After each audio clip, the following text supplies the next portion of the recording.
Whether it's the waiter, whether it's her hanging out with me and all my white girlfriends and seeing just how joyous and joyful and fun and equal we behave with one another, giving her that sense. My nephew, like I said, he's in high school, and I think kids, when George Floyd happened, I called him up and I said, babe, how do you feel about this? What was his response? His response was, well, my friends and I just don't believe that all police are this evil. One, they had talked about it. Yeah. These 17-year-olds talk. The children are talking. We're the ones not talking to them. They had talked about it, but they were processing it themselves because, us, the families and the parents, we're processing ourselves. We certainly don't want to enrage them. You don't want to say something to your kid and all of a sudden make him hate all police. Right. But we sat down and we had a dialogue and we talked. He's a boy, so I'm not going to get down to his feelings. Unconscious bias. No. He's a boy, and I'm not going to get down to his feelings. I maintain that. But he asked a couple of important questions. He asked if all police were this way. He was getting, we were focusing on getting him ready for college. And I spoke a lot about my fears about him and police. But sometimes I think even that was helpful. So if I'm hearing you right, it's really about hitting it head on and not sugarcoating it at all, more the reality of it. And children see sugarcoating, you know this. Yeah, right. Yeah. Malik, what are your thoughts on this, or what's your experience? We had a great conversation about how your father raised you, which I thought was really interesting. Right. Well, Yoba, my last name, means last of the slaves, a new generation. I think I talked about this on the last one. Yes. My father was very intentional about raising his 6 children with a consciousness around who they were. So there was no television in the house because he, quote, I don't want a white man to raise my kids, because he understood. He grew up, he was born in 1927, so he grew up before the advent of television. So he understood what was happening from a marketing and, sort of indoctrination standpoint, just seeing white images, the white stories from a white point of view. So our house was filled with books on our history. Books like the Black Book, books, Nat Turner. We were told that, Nat Turner was a distant relative. Deadwood Dick. Always had Ebony and Jet in the house, and Essence magazine. So we were allowed a lot of literature, no television. I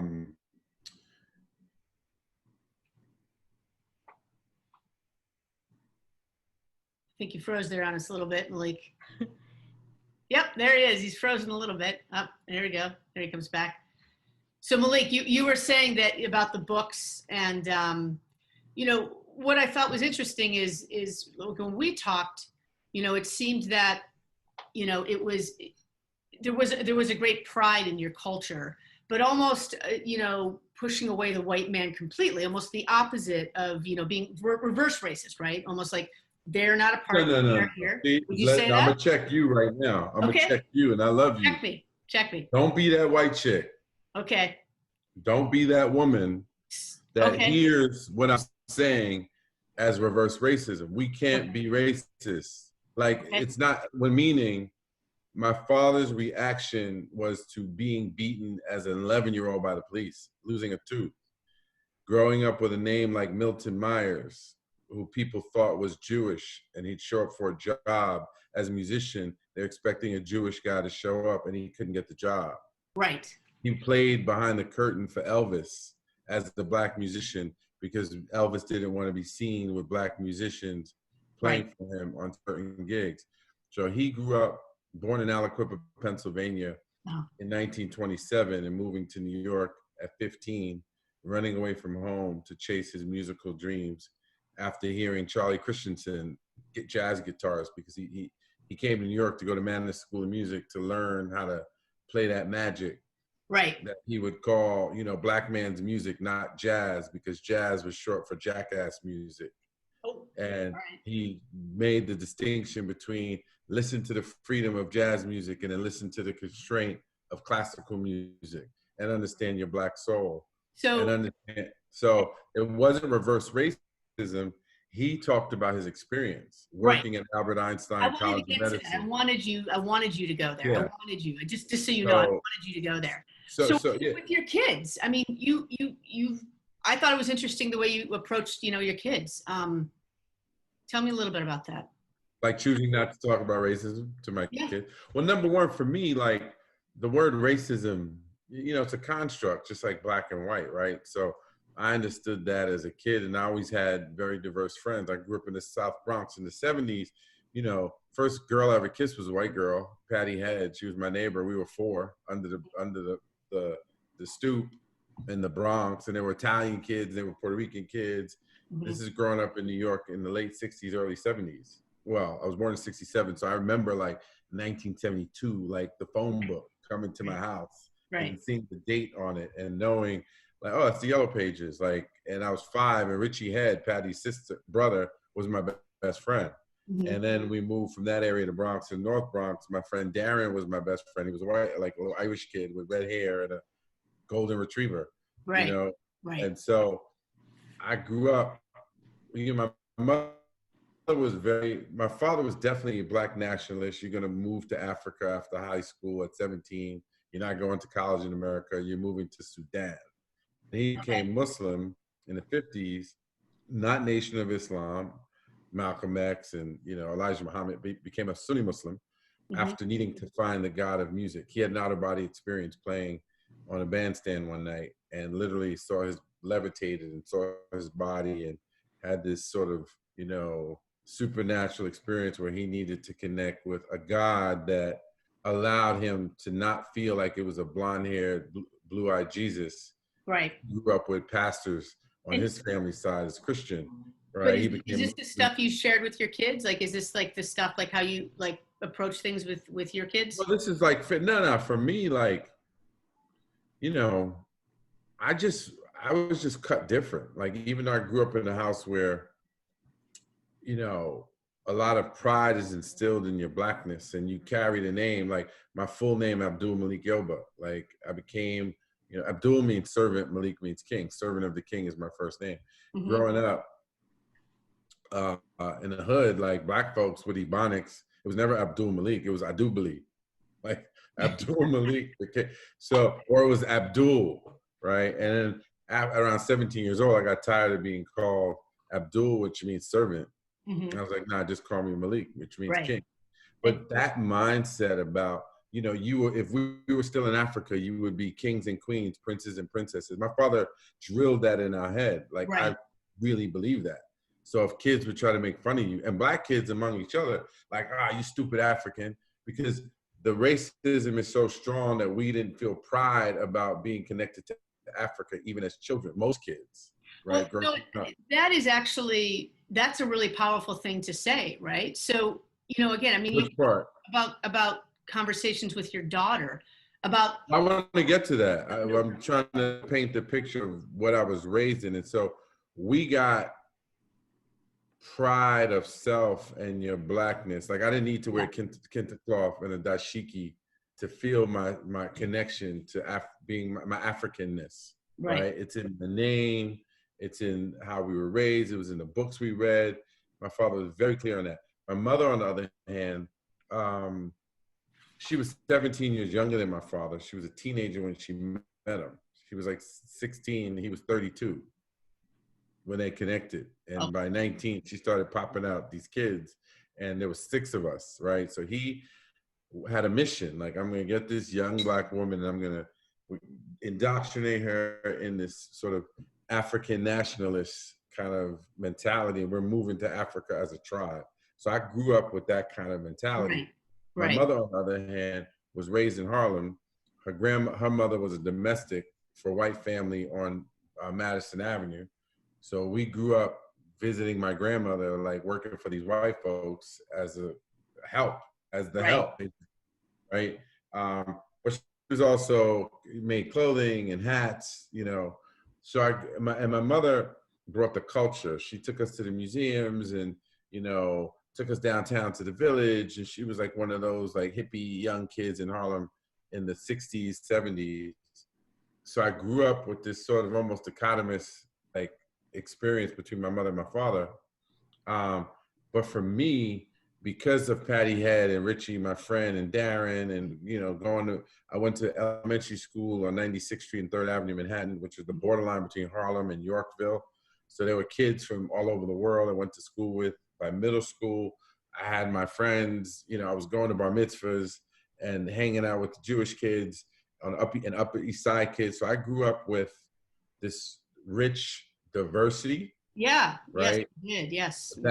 So for me, and the biggest thing was a subscription to National Geographic as a kid. So literally, like, I would travel around the world in my head. I would literally, as a kid, would pull out the map. They'd come with the maps, fold the maps, and pull them out, close my eyes and point and say, my wife, I wonder where my wife is. I didn't think she was in the Bronx or Harlem. I thought she'd be like somewhere else on the planet. And so I grew up with this sense of being a global citizen. I grew up with this sense of like the world is mine. You know, my father described like growing up Muslim, like many religious beliefs, if you don't believe this, everyone else is going to hell. I couldn't imagine David Edelstein and Mark Siding going to hell, my Jewish friends. Like, I was like, no. Like, I got to be exposed to kids that had apartments on Fifth Avenue, overlooking Central Park as a 12-year-old, and felt like when my Black friends in Harlem were like, you hanging with those white boys, why you talk like that? You sound like a white boy. I'm like, this is where I'm going. Like, I was very clear as a kid. So raising children, I never thought it was important to be as bombastic, if you will, as my father was with it. I just felt like I'm just gonna let it be. And I'll let my children speak to me about their experiences. Like Snev talked about her niece making that comment. Like the first time my daughter, who's now 22, her mother's Puerto Rican, she had an ice cream, chocolate on the outside, vanilla on the inside. She took a bite. She's like, Dad, look, this is like me on the inside and you on the outside, because she's fairer skinned than I am. I was like, she was like, I'm white. And I was like, no, boo. Yeah, right. You're not white. In fact, no one's white. Like, no one is actually the color of this ice cream. Yes, we could be the color of this chocolate. But I just felt like I would let them have their own experiences, but they also grew up with my diverse group of friends. And so, to Snev's point, it's not about just talking to your kids. Yep. But if everyone in your circle looks like you as the adult, as the parent, I don't care where you're from, Cleveland, Colorado, Maine, New Hampshire, those North Dakota, where you have to figure out how to show your child the world that they live in and let them understand, if you're a white parent, that white is not always right. No. White is not always the might. Right. But like, this is a beautiful, diverse world. And I love that. I think you have to just, you know, make sure that you show your kids and you're about it. Yep. You know? I love that. So Malik, I'm gonna move. That is there's a lot, and I could talk to you for hours, like we know, as on the phone the other day. But you know, that world view, people being exposed to others, is so important. Jen, how about you? As someone, you know, you and I, we grew up in the Midwest, and it was a great place to be raised for so many reasons. Yep.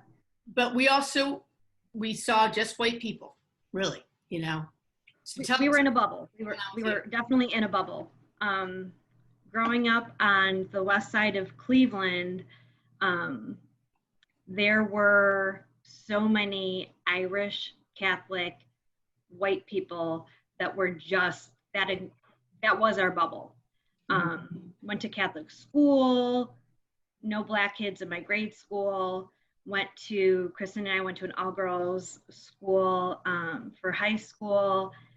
I think there was one graduating, one African-American woman in your graduating class, none in mine. So there was definitely not a lot of opportunity growing up. And looking back, when I became a parent, I did not want that to be the case for my sons. Well, you know, Jen, what's interesting, what we talked about too with you is how you went, like you didn't realize even how unexposed we were until you went to college and your master's and you were exposed to That's people right. around the world.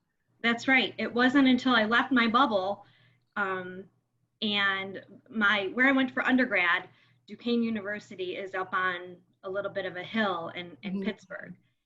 They call it the Bluff. So up there, that's where we had our fraternities and our sororities and our classes and our dorms. And then when you go down the hill, you were on Fifth Avenue in Pittsburgh, and that was like a whole other world. So we had the bubble, and we could choose to stay in the bubble, or we could choose to be a part of the rest of the world that didn't have that cloak of privilege and whiteness. So I didn't want my kids to get to the age of 18, 19, 20 before they burst their bubble, even though they were raised in the suburbs. And I love Cleveland and I love our community, but I didn't want to do them the disservice of not having exposure to diverse cultures, ethnicities, and whatever. Now, So, you told me an interesting story, though, that happened going to the West Side Market, right? You right. thought you were actually doing more, and then the reality of going downtown Cleveland. And what happened with your son? Yeah. So I thought I was doing my part. And like Malik said, I always wanted to raise global citizens. You know, that was my thing. I want my kids to just be good citizens, have good citizenship, be a part of the whole. I always knew that. And so as toddlers and preschoolers, I would read them books that were cutesy, we don't see color, we can all sing together, you know, that sort of a thing. And I really thought that I was doing my part. And the story that Kristen's referencing is when I took them downtown to 25th Avenue on a big field trip. I talked it up.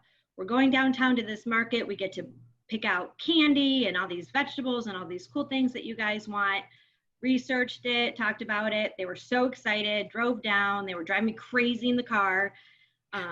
We got there, and when we went to walk into the market, there was a black man that came toward us, and my then 5-year-old, who was holding my hand, literally grasped onto my arm, squeezed so hard, and looked up to me with his big blue eyes, blonde hair, and I just saw the fear that was in his eyes. And I thought, oh shit, I'm not giving them enough opportunity to immerse themselves in different cultures, in different situations where they can feel a little bit uncomfortable, and to be able to sit with that and kind of let it wash over them, and then to help them develop the tools to overcome it and embrace the diversity that they're lacking, you know, back in their bubble. And I remember that some of the tools that you gave, or the things that you started to use and do, because there are a lot of people probably from the Cleveland area on this, which is good. And again, you know, just being aware of what we weren't exposed to, and knowing the value of learning about other cultures, other people. What did you start to do to actually, in an area like that, where you know what, it's very homogeneous, it's very segregated. It is. I mean, it really is. So that's when I realized that I needed to increase their, like I said, exposure to different cultures, races, ethnicities. And so that's when I started to make it a very conscious point to take them to places like the art museum or different plays that we would go to. So almost picking them up out of the bubble and inserting them in areas that did have more diversity, so they could have those types of interactions with kids as kids, and just didn't you grow from that. To a black church at one point too? Oh yeah, we went down to Huff Avenue to a Southern Baptist church. I loved it.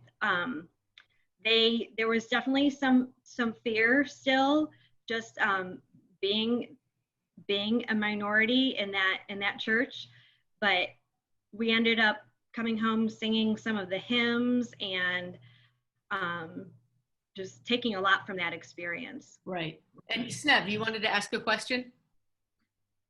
You have to unmute yourself. I know. That takes time. I have a question for you, Jen. Yeah. What do you say? Well, first, I'd love to hear how you felt in that church. Yeah. Yes. So that, and then I'll ask my follow-up question. Wait, can I chime in there? You Do go. you want to know how she felt about the fear she described? Or not described, but mentioned, because she hasn't described it yet. Is that what you're talking about? It was absolutely fear. What was the fear about? The fear based on what? I think some of it was the fear of being accepted, bringing my kids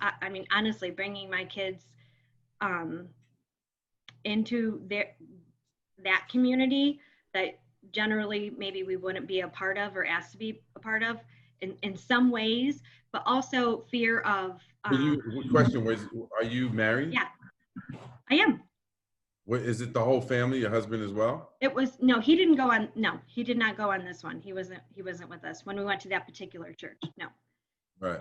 What was that conversation like? Honey, I'm going to the black church today. Yeah.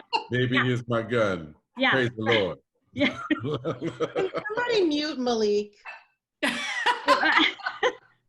Well, wait, so I'm just going to go back, and that is a great, I'm going to have Malik ask that question, but Snev, finish that up, because that's a great question, Malik. But I want to know if it's all connected to the same, because I wanted to get back to the fear, but those two things, like, how did you feel, and what was that about, what you described, but what was the conversation with your husband about? I know we're talking about racism to children, but I'm really curious about what the conversation between you, I'm assuming your husband's white? He is, yes. What was that conversation like? That conversation was him supporting me and taking them down there. He also grew up in an Irish Catholic, went to an all-boys school, part of town. And he supported I'm a little bit more outspoken than he is in terms of activism and just engaging with community. But he supported it. It's not like for that particular instance, he didn't choose to not go with us. I honestly think there was something on his schedule that day, but he understands and supports and does his part in trying to collectively as parents offer, different situations for our kids to immerse themselves in. I want to point out too with all of this, like, one is trying to do the right thing here, right? Jen is trying to find ways to actually expose her kids. And having someone who grew up in that area, people generally don't talk about this. I mean, they just don't, and I hope the questions they're asking and the audience, this can open up dialogue and ask uncomfortable questions. That's what this is for, is a safe spot to ask uncomfortable questions. So please continue, Snev. And not to take away from Jen's time. This is what this is about. This is what this is about. I was also trying to lead to a place where you talk about taking your kids to a Black church, to a market outside of your community that is likely more more diverse and colorful than what is currently in your bubble. I think white people may hear this and they may say, well, this sounds very much like go make a black friend. Yeah. Go make a Right. black friend. Go make a black friend. Yeah. Yeah. And Right. so how do you, how do you express why this was important to you? You know, because for some people, it's not a church. For some people, it's enrolling your kid in a basketball team, in an inner city basketball team, whatever that is. Mhm. How do you explain why that was important to you? And I'd love to know, on the other side of that, Mm-hmm. what have you seen as any gain or growth or Great questions. Great questions. Right. Right. So to answer the question about the gain or growth, I think that there was a lot of unknown in terms of race for them because of the area that we live in. So a lot of those preconceived notions, it was my intent to dismantle some of that fear of the unknown for them and exposure, and to develop those meaningful relationships as global citizens, as part of a larger community. So we might have our community here in our little suburb, but there's a lot more meaningful, significant relationships to be made, and make your life more colorful, make your life more diverse, open your mind a little bit, right? So my goal back then when they were younger was the exposure and taking away that fear of the unknown, and having them not necessarily go make a black friend, although at the time, probably unconsciously, I was doing some of that for sure. I own it. But it was have another experience, have another life experience, have another human experience, you know, from which you can just grow and learn. Does that make sense? To grow and learn. No, how old are your kids now? So now I have 16 and 19. So this was over a decade ago. This was a long time. Yeah, I'm old, Malik. I'm old. You look good, You're baby. not. That would make me old. Malik, not But here. I'd say, She's married. but to that point, I wanted, it was important to me to start at a young age.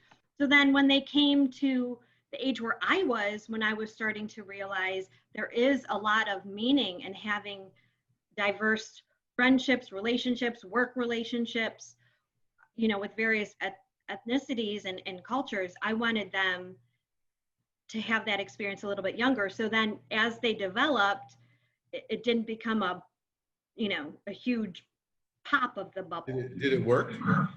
They have, yeah, I mean, hey, none of us are perfect, right?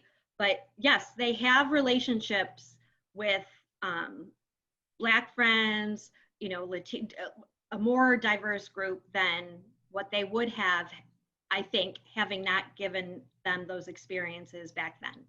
So my son graduated high school last year, and his role model, baby. Go, baby. She's here.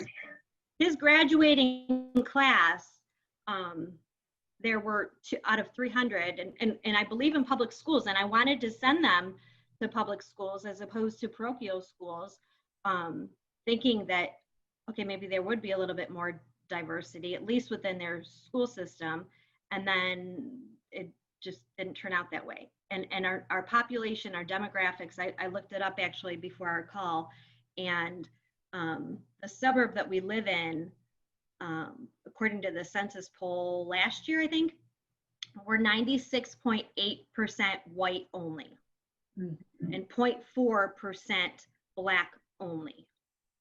So let me ask you a question, Jen. Let me ask you a question. So, Yeah. you know, and we talked about a little bit last time on the panel, but here we have parents on the call, and Yeah. we're talking about how to educate people. But like, what was the conversations you heard or had in an area that was less exposed to diversity? Like, what are the kinds of things you heard and how to handle it. Because I mean, you know, again, one thing we always faced is we didn't have to evaluate things necessarily when we were younger because we weren't faced with it, right? We were in a bubble. So like, what are the conversations you heard or have heard? Right. So I think, you know, one of the reasons I think I was asked to be on this panel was to represent the Midwest as a region, right? Yeah. So we're definitely a little bit slower along the path, right, as opposed to our East Coast and our West Coast friends, and a little bit less open to fast change. We like things polite and easy, and talking about race or anything that may rock a boat is very much avoided. So I think that I wasn't hearing much or a whole lot because there was, I mean, our conversations were stifled because there was, if you don't talk about it, it doesn't exist. Or if it doesn't directly affect you, don't worry about it.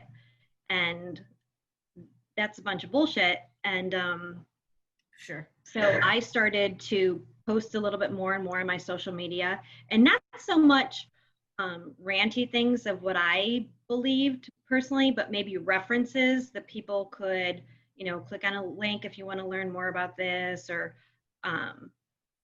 and so it's funny though, because some people like on Facebook or whatever would message me privately to ask about a link maybe that I had shared where they didn't want to post publicly, hey, I'm interested in learning about this whatever opportunity that you know are citing in the art museum, or like Tisnev was saying, a interracial or intercity basketball team.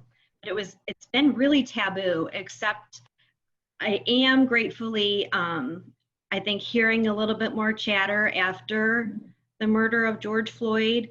And I hear the chatter among my kids, the discussions among my kids, which I'm so grateful that they are not longer afraid to have those conversations that are hard and a little bit, you know, sticky and not so easy to do. Good. So I'm going to throw another question to the group. You know, what's interesting about all this, I've had a lot of people reach out to me about this topic. One woman reached out specifically that I thought was, it's a hard question to answer because, well, for many reasons. Let me ask it. She said, you know, she has teenage boys, and her teenage boys do have friends from different backgrounds and diversity, but there's a lot of derogatory talk back and forth, language that she did not like. And her kids think their friends are okay with it. But when asked, have you ever asked them if they're okay with it? The kids just blow it off and they say the mom is too sensitive, right?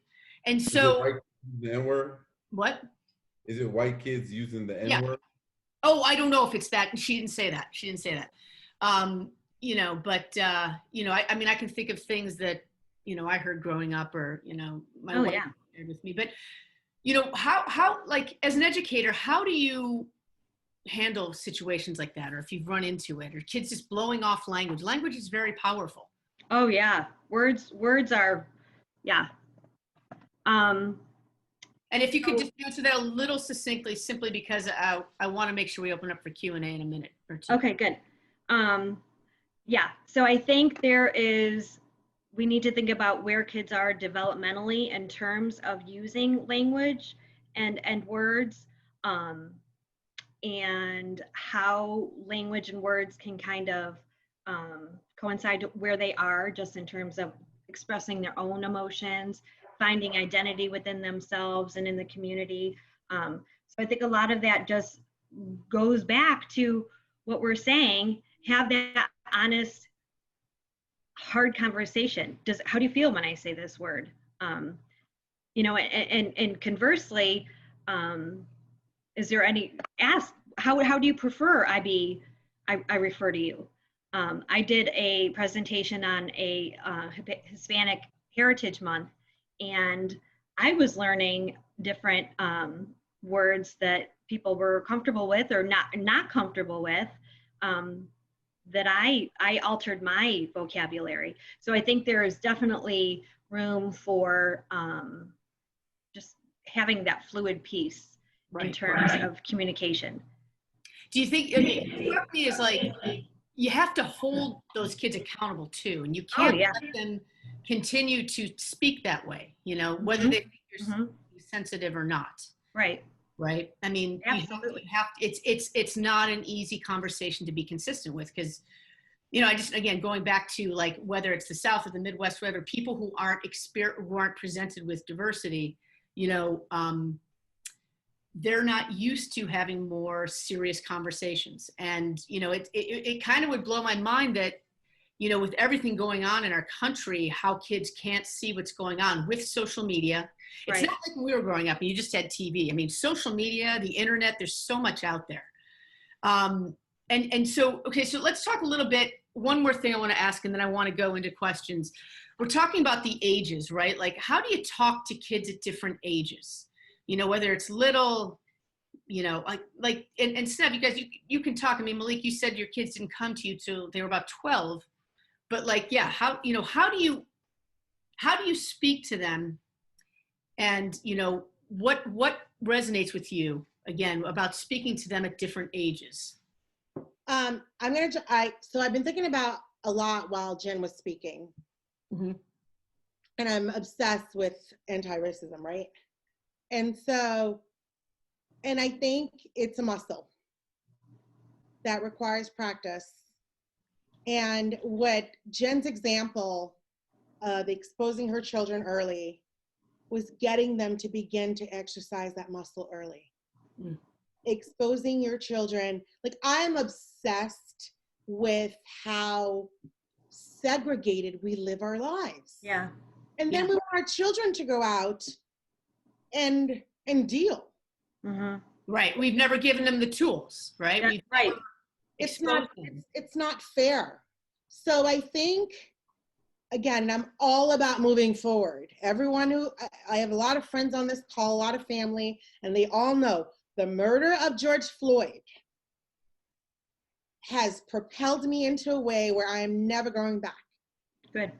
So moving forward, we have to think about how to prepare children. We teach them how to eat with a knife and fork, but guess what? The true way that they learn is by watching us.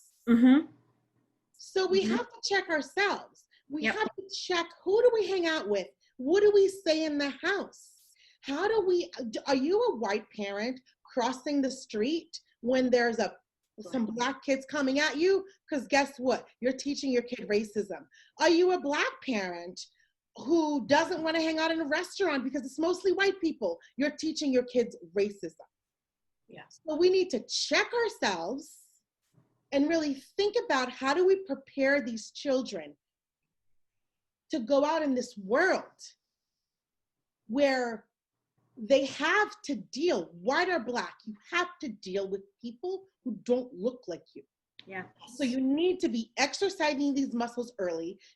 Brain muscles, empathy muscles, you need to be exercising them early.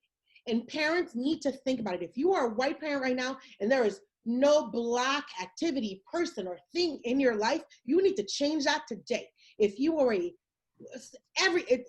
we need to change that. We need to show our children what it is to live in a diverse world, to be uncomfortable, to how to process that so that it doesn't become rage and racism. Right. Yeah, I totally agree. You know, so Malik, do you have any thoughts on that, just last cut? I mean, because I know. Yeah, I mean, I think everyone said it. Thank you, Jen, for sharing your story. I think, you know, hopefully other folks hear that and go, want to go on. For me, look, the most interesting people in the world are the most interested. True. Right. Like, ask a lot of questions. Yeah. Like the Dos Equis commercial, stay curious, my friend. Like, to me, like, to not have the gift of diversity in my life, I'd be boring as fuck. But I can go into the Korean market and say, "Annyeonghaseyo, 감사합니다, 천만에요." I can speak a little Korean. I can go, "Assalamu alaikum" to the, the Habibis in the corner store in New York. I can say "sak passe" to her. She says "nabule." I can go speak to my gay for, hey, "Hey girl," whatever. You know what I'm saying? When I'm with my people, you know what I mean? Like wherever I am, I can just mutate into that space. And I think living that way and truly living that way, like not being afraid to speak another language, eat different food, watch different films, read books, travel to different countries. Like, we know, like you said, Jen, you're in the Midwest. And so for those of us that are on the coast, get a little bit more diversity oftentimes. But I just think it's about staying curious, being multilingual. Yep. Because life is so much richer when you can do that, and you can, I mean, don't be boring. Yeah, so true. And we have some really further good questions. I'm gonna jump into the Q&A right now, and I just want to say before we actually get off, we're gonna have resources posted at thevisionc.com, our website, and mention a few things that are going on and suggestions to getting involved in schools, which is really where things need to happen. Yes. But let me just. Sorry, Kristen, real quick. Yeah. We're gonna be out of time. I would love if everyone could stick around. There are so many good questions. Yep. I would love for us to people be could able to stay on for an extra 10 minutes, that would be great. And again, I think you're right. So turn my video off because my dinner's cooked and my family's about to come home and I gotta feed people. okay. I'm gonna cut up this we chicken. can I can hear you because I'm right get there. someone to cut the chicken. Okay, so you'll chime in and answer questions. Oh yeah. I just don't want leaving the scene of the crime. All right. No, we got you, man. We got you. Thank you, Malik. You've been awesome. All right. So I just want to, there was a question. Did they have protests in the town in the Midwest? Are, the BLM posters throughout the town? How is she talking to her kids specifically about what's going on in the world right now? Jen, how are you handling that? That's a parent that's asking that. Yeah. Good question. So my kids, where they are now, they're becoming their own activists, which I'm super proud of. So they do go to BLM protests. COVID, business, a little bit wacky, but we've talked about other ways also that they could make their voices heard aside from some of the protests, even though they have gone and will hopefully continue to go. My son organized some events at his school, kind of just to bring awareness to the whole situation. The murder they've seen, we've talked about as a family. We looked at that awful footage, made it real, talked about what would happen if it were flipped. I told them the story too about when I was in high school. One time I was driving from the west side to the east side of Cleveland, and I was going through downtown, a not great neighborhood, and I was pulled over and couldn't figure out what I was doing wrong. I thought, oh crap, I must be speeding, whatever. Cop pulls me over and says, you're on Carnegie Avenue right now, like outside these bars in this area with women of the night and whatever. You don't stop here. You don't stop at these lights. You keep going. And so basically that cop gave me the permission, the privilege really, to just blow on through, break the law. Go ahead, break the law. You're entitled. You're okay. Yeah. And if you were Black, you would have been pulled over and accused of being. I would have been scared. Yes. Right. Yes. Absolutely. So, I tell them that story. And so, yes, we are seeing things around here. My son has a bumper sticker on his car. It's not as prevalent or as discussed as I wish it were, because again, it goes back to that certain things being taboo, which is a bunch of baloney, but they are talking about it, and we do see a little bit more of a presence. Yeah. Okay. Baby Steph, steps. do you see anything you want to answer? I see you looking intently at that list. Oh, there's the list. Okay. I'm obsessed with the first question that was posed to Malik. I think I do not want to end the night without it, without asking that, without getting his take on that. Yeah. Let's see. I think someone asked the question about explaining how do you explain that the man that murdered George Floyd is released on bail? Yeah. I will take a stab at that, and Jen, I'd love to hear it. You know, I'd love your thought. Speaking to my nephew earlier today, you know, and again, like he's a teenager. He's not bringing these things up. I'm forwarding him things from UConn to be like, hey, do you know that they have a diversity group at school? Like, teenagers think that they've blown past this until they hit a reality and they go into the workforce and they're like, oh my God, I got a deal. I made it funny. I said, he must have a really rich Trump backer. Oh God. Yeah. But then I'll be honest with you, but then I found myself having a conversation with him about the law, about the fact that if you make bail, you make bail. You make bail. And that I hope deep in my heart that the system will continue to process this man in the manner of which is necessary for the crime that he committed. Yeah. Your turn, Jen. So there's another one here. Having moved back to Cleveland from the East Coast, the segregation here is breathtaking.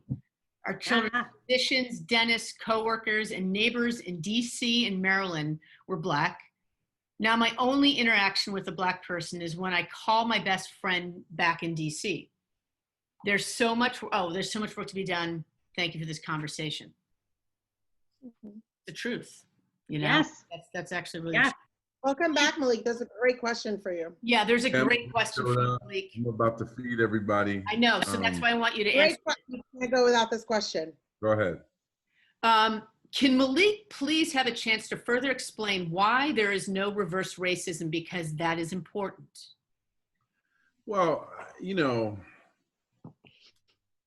I understand when people say, well, wait a minute, you're saying you hate Black white people, and white people are the devil. And I get that. I get how when a Black person says that, or I'm not fucking with those white folks, but Black people never enslaved white folks for 400 years. So until we get to the point where we've actually enslaved people, at least for 400 years, then I think we can have a conversation about reverse racism and then create an institution to keep white folks oppressed. Just because we speak from an emotional place from our trauma and our pain that says, I'm not fucking with white people, I don't trust white people, that's not racism. That's trauma being expressed that hasn't been adequately dealt with. That is brilliant. That is brilliant. What's that? Brilliant. That is brilliant. Very well articulated. Yes. But that's my experience and my belief, right? It's not just, you know, because I've seen it and heard it too many times. Like my father used to say, white man's the devil. I'm like, no, he's not. Growing up in my house. But my father's experience being born in 1927 in America showed him, like he lived through Emmett Till. He lived through the civil rights movement. He lived through buses being burned and bombed and children being killed in the hoses. He lived through all of that stuff. His grandfather was a slave. So from my father's experience, that's what he sees. But that's not my experience. It wasn't my experience as a kid. And I always felt like I am in some ways above the fray. Not because white cops didn't fuck with me and beat me up at 20 years old. They did. But it was also Black kids and Latino kids that shot me. But I also understood the condition that we grew up in the hood and why the violence is real too. And why kids sell drugs. But I know that those guns weren't manufactured in the hood. I knew that those drugs weren't manufactured in the hood. I knew that they were deliberately placed in the hood. I knew that all of my heroes as a kid were killed by white folks. So we can't conveniently look at present day and say, well, in 2020, you said this, or Farrakhan said that, which is incendiary for a lot of people, right? Like, and I don't want to get down that road because now I'm going to be called anti-Semitic because I say something about Farrakhan, but until we can be radically honest about how we got to this moment and move away from the collective unconsciousness and understand that we are all in trauma because we haven't been honest with ourselves. The question I heard, like you told me to watch that documentary, The Family, which I love. And I think everybody should watch that because just look at that. That's all white men.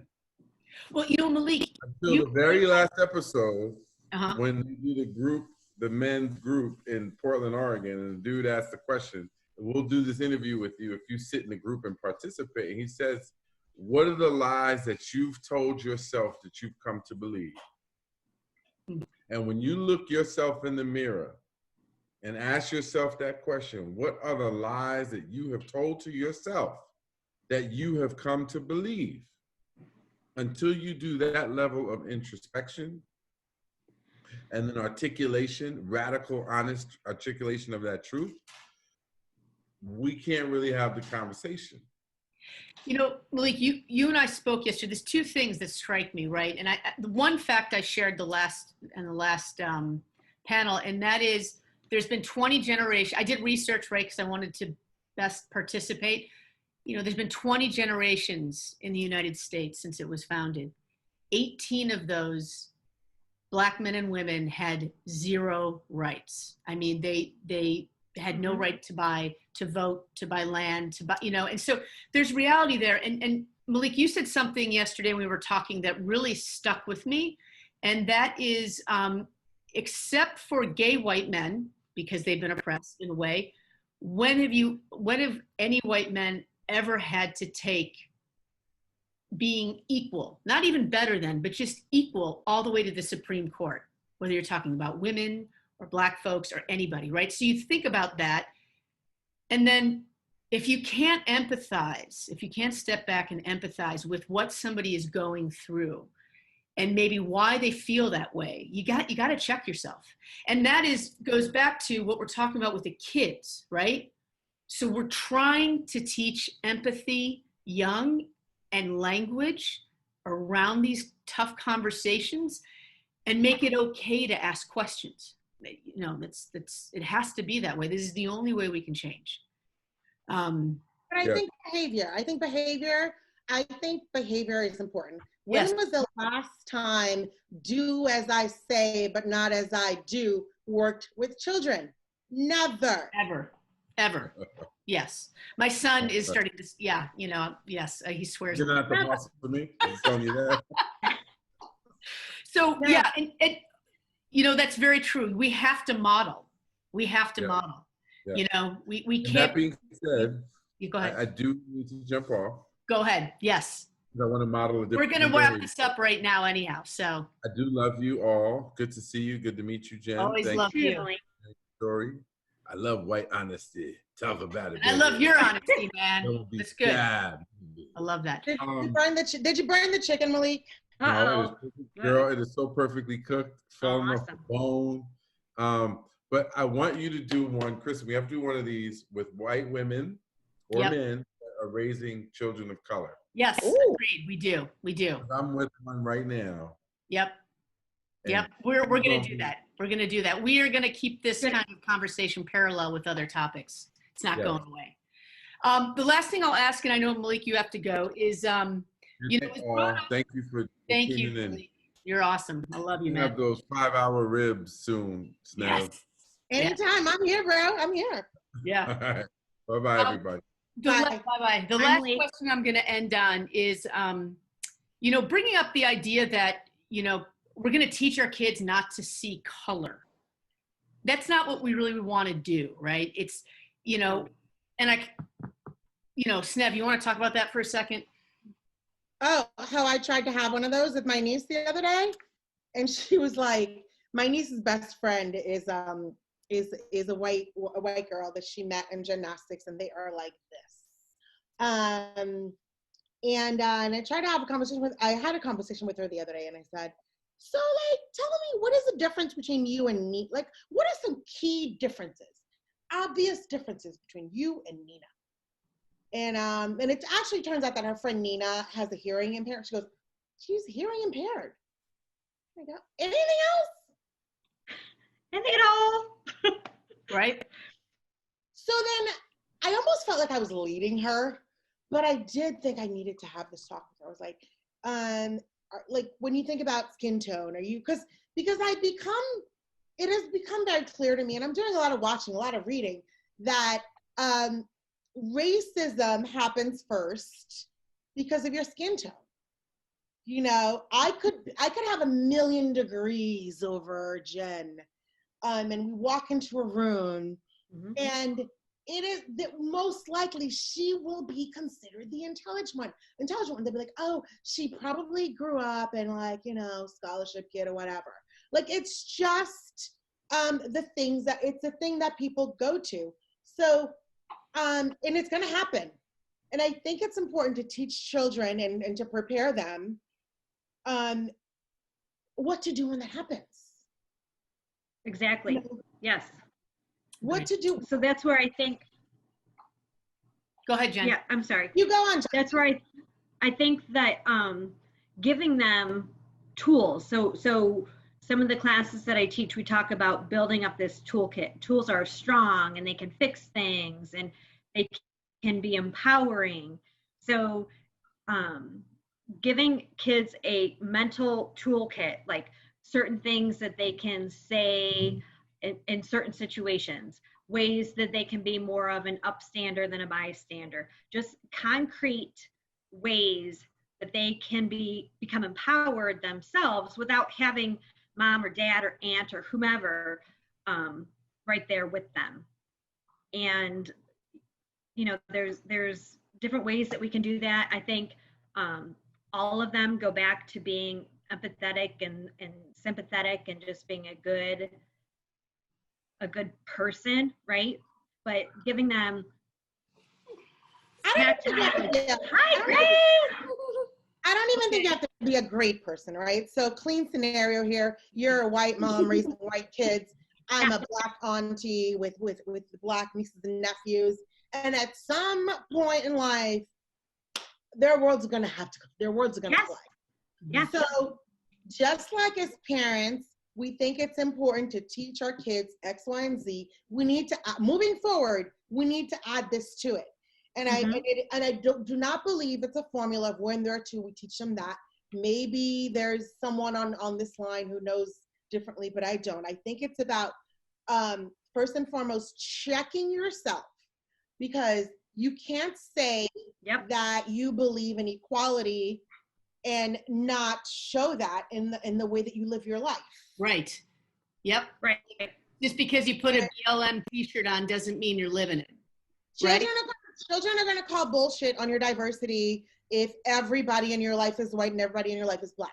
They're just gonna. Yep. Absolutely. So yeah. Go ahead.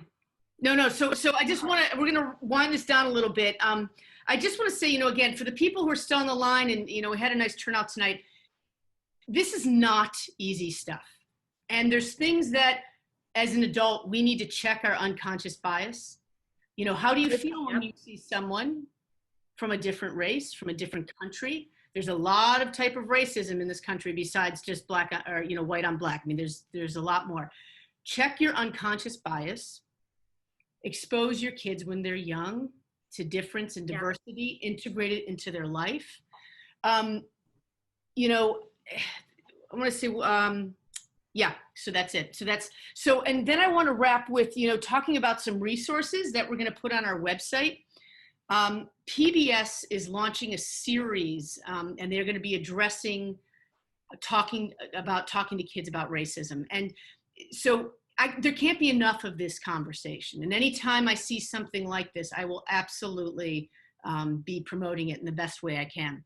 So, so there's that. Kristen, it did launch, and it's awesome. It's Okay, awesome. good. All right. I've already used it with my classroom, focusing on young learners' tools for anti-racist teaching. Beautiful. That's it. There's also, we're going to be posting a bunch of books you can read. You know, we're going to have everything from the New York Times list to other sources, so it's balanced. And then also one thing, you know, I'm encourage people because this is where it makes a difference is if you're a parent and you want to get involved in your child's school, ask the school what they're doing to address this. Ask what Exactly. programs they're putting in place to address this around language, around, you know, being exposed to other cultures, you know, get involved with the school. And, you know, it's tough to be the one to stand up in all of this when people will kind of may look at you like, oh, I don't have the energy, you know, but it's really, really important. This world gets smaller and smaller with technology. And if our kids aren't armed and educated that difference is good and we can learn from it and it's enriching, they're gonna suffer in the long run, and we suffer as a community. So I'm just gonna see. I have a couple of okay. Well, and since I'm on a anti unconscious bias rant. I'm on a quest to remove the word unconscious from it because I believe it is. I believe once you know better, you do better.